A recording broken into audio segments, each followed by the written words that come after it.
7.4 பூக்கோலம் போட்டு முடிச்சிட்டோம். இது சிம்பிளா இருக்கு. இதுல அப்படியே சும்மா அங்கங்க 2 கோடு டிசைன் வர மாதிரி போட்டோம்னா கோலம் பார்க்கறதுக்கு கொஞ்சம் நல்லா இருக்கும்.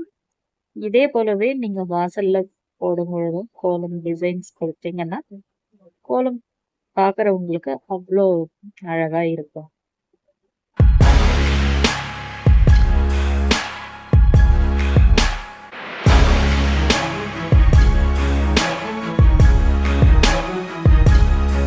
நாலு 4.1 சங்கு கோலம் போடலாம். இந்த சங்கு கோலம் ஏற்கனவே ஒரு கோலமா நான் போட்டிருக்கேன்.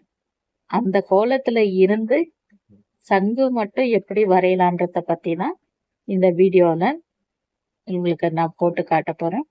இந்த சங்கு கோலம்னு உங்களுக்கு வேணும்னா வீடியோவோட டிஸ்கிரிப்ஷன்ல லிங்க் இருக்கு. அந்த கோலம் பார்த்து தெரிஞ்சுக்கங்க.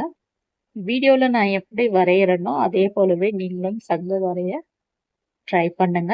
இந்த சங்கு மட்டுமே கோலம் போட்டா எப்படி இருக்குன்றதுக்காக தான் இந்த கோலத்தை நான் போட்டு காட்டியிருக்கேன்.